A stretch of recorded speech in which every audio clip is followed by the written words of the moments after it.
Yo, halo! Kali ini saya mau unboxing dan ngebahas sebuah konsol game yang masih eksis dan populer saat ini, yaitu Nintendo Switch. Ya memang saya telat banget buat bahas konsol game ini, karena nggak kerasa Switch ini umurnya udah sekitar 5 tahun.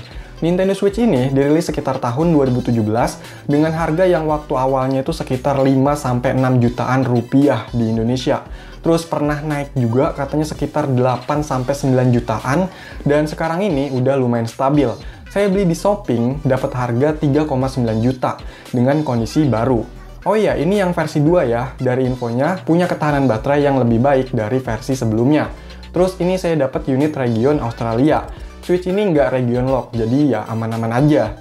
Terus ini saya cuma beli konsolnya aja, nggak pakai gamenya. Kira-kira udah bisa dimainin belum ya? Ya udah, nggak usah dibikin lama, langsung aja di unboxing. Di dalamnya, pertama ada unit tabletnya, terus ada 2 kontrolernya atau disebut Joy-Con. Lanjut, wah masih banyak nih. Ada kertas informasi keselamatan gitu, terus ada dock. Wih, ini bahannya plastik, doff gitu. Simple sih, tapi kok kelihatannya keren ya. Lanjut, ini ada Joy-Con strap, dipakai kalau Joy-Connya dilepas dari tablet ya. Terus dapat Joy-Con grip, ini biar jadi kayak controller gitu. Ntar Joy-Connya tinggal dipasang aja di sini. Dapat kabel HDMI juga nih, buat ngehubungin dock tadi ke TV atau monitor. Dan dapat adaptor. Wah, gede banget nih. Ujung kabelnya udah Type-C, dan untuk outputnya maksimal 15 volt 2,5 ampere atau 39 watt. Udah nggak ada apa-apa lagi, jadi itulah isi box dari Nintendo Switch. Lanjut, cek konsol intinya. Oke, jadi bentuknya itu dia kayak gini. Bagian depannya ada layar 6,2 inch, bawahnya lubang speaker ada 2 ya, dan sensor brightness. Bagian kanannya ini ada rel buat Joy-Con kanan, bagian bawahnya ada lubang buat dock atau aksesoris, dan lubang USB Type-C. Ini ada nomor serinya juga. Bagian kiri ada rel buat Joy-Con kiri, bagian atas ada tombol power, pengatur volume, terus pembuangan panas, lubang jack audio, dan slot game card-nya. Yang pastinya sih nggak dapet gamenya. Untuk bagian belakangnya ini ada logo dan tulisan Nintendo Switch, terus ada stand-nya gitu, dan di dalamnya ini ada slot micro SD. Terus ada tulisan Nintendo bla bla bla, dan ini lubang sirkulasi juga kali ya. Bentuknya ini emang bener kayak tablet, cuma lebih tebel dan nggak terlalu segede tablet. Bagian belakangnya doff dan gampang kotor, ini bekas keringet di tangan. Untuk Joy-Con-nya ini warna neon, kanan merah neon kayak gini, dan kirinya warna biru neon. Ini masing-masing Joy-Con banyak tombolnya ya, soalnya ini bisa dijadiin controller masing-masing, misalnya buat main berdua gitu. Coba dipasang, ini harus sampai bunyi klek ya. Oke, coba dinyalain, semoga bisa nyala. Yes, nyala!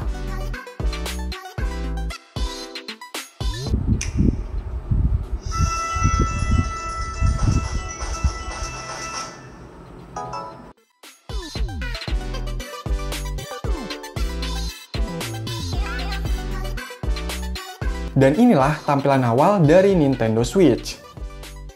Untuk bagian awalnya seperti ini, di sini ada icon user, jam, wifi, dan baterai.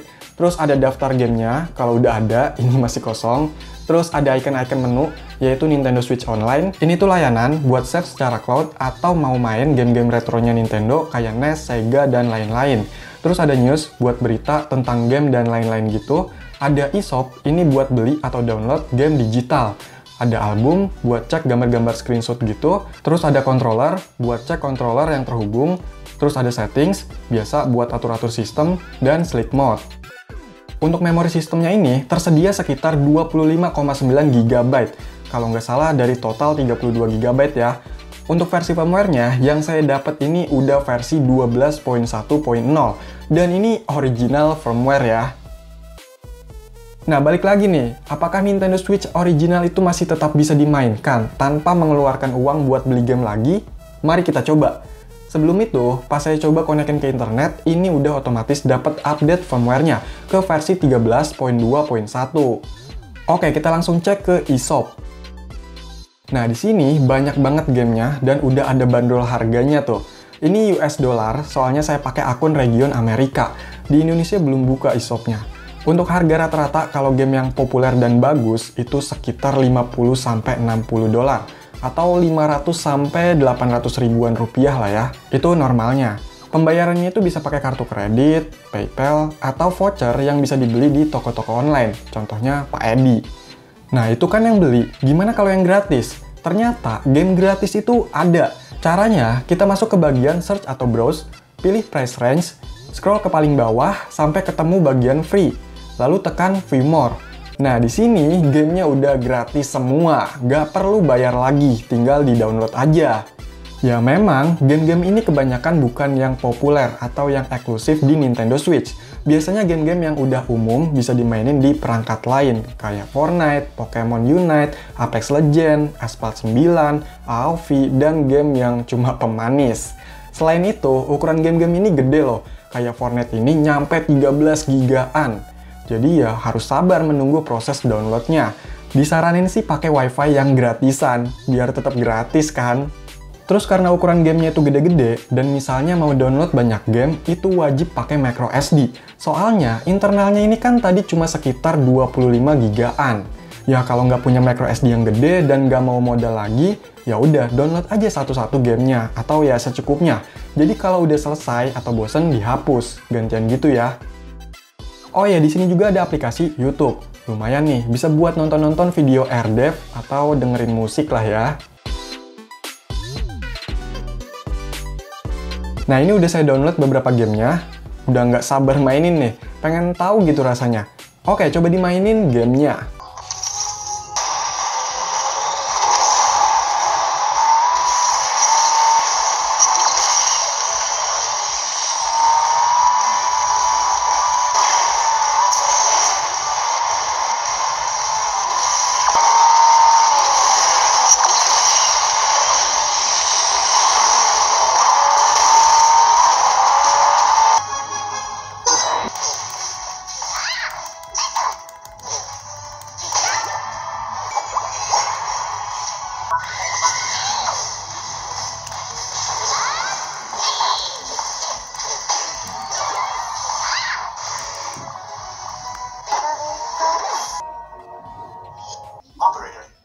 resources in order to build the counter.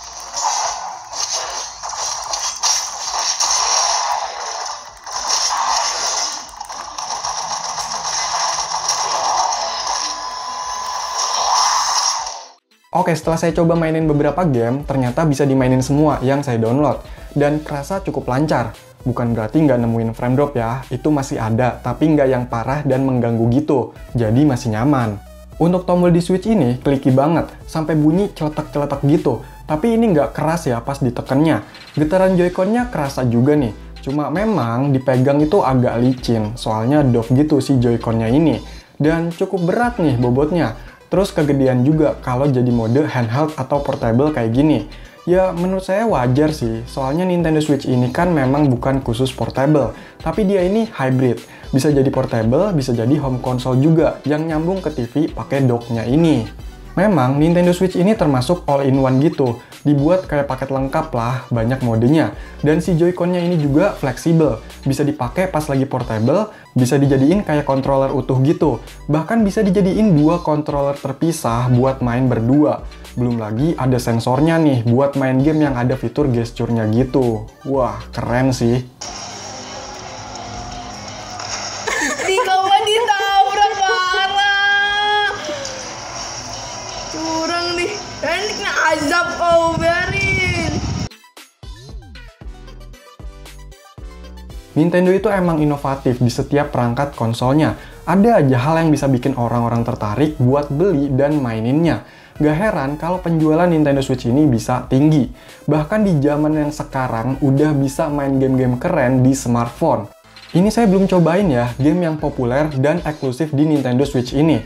Jadi belum terlalu banyak hal yang saya dapetin. Ya kalau mainin game-game yang gratisnya, apalagi yang ada di perangkat lain atau portingan gitu, itu nggak terlalu istimewa. Tapi pas mainin game yang bisa dikatakan eksklusif atau first party Nintendo, dan gamenya itu emang didesain buat konsol, terutama Switch, itu baru kerasa, wah mantap juga nih main di Switch. Tapi ya harga gamenya itu loh, satunya aja bisa sampai sekitar 800 ribuan, khususnya game-game populer eksklusif. Kalau belum ngerasain mainnya, pasti mikir 2 kali buat belinya, kecuali emang udah niat dan duitnya ada. Ya bebas, kalau saya sih jujur, masih berkali-kali mikir buat belinya. Ya memang Nintendo Switch juga udah ada yang CFW-nya, tapi harganya itu lumayan juga loh. Belum lagi, kayaknya masih ketat dari sistem Nintendo-nya. Para penjualnya juga sama. Jadi setahu saya, saat ini, unit Nintendo Switch yang bisa di CFW itu hanya unit-unit tertentu aja. Nah, yang unit-unit tertentu ini, kalaupun lolos dari pihak Nintendo, ya udah diamanin sama penjualnya. Jadi emang kecil kemungkinannya kalau saat ini kita beli random yang masih ori, itu bisa di CFW. Dan kalau saya jadi penjual pun, kayaknya emang mending diumpetin yang CFW itu. Soalnya penjualan kaset game-gamenya itu kan masih berjalan, dan lebih cuan buat jualin game-gamenya aja, ketimbang jual konsol yang udah CFW. Ya sebenarnya enak juga kalau beli unit yang udah CFW, karena sekali ngeluarin duit, walaupun lebih banyak, tapi kedepannya itu udah bebas. Kalau saya sih mending nunggu aja deh sampai bisa semua unit di CFW, terus nggak pakai alat-alat khusus gitu, dan minim resiko. Cuma nggak tahu kapan itu bisanya. Ya udah, simpen aja lah. Semoga aja nggak terdesak buat dijual lagi. Oke, jadi itulah pembahasan Nintendo Switch di tahun 2022. Kalau masih ada pertanyaan atau info tambahan, yuk komentar. Sekian video ini, semoga bermanfaat. Silahkan di like, share, dan subscribe channel ini. Terima kasih.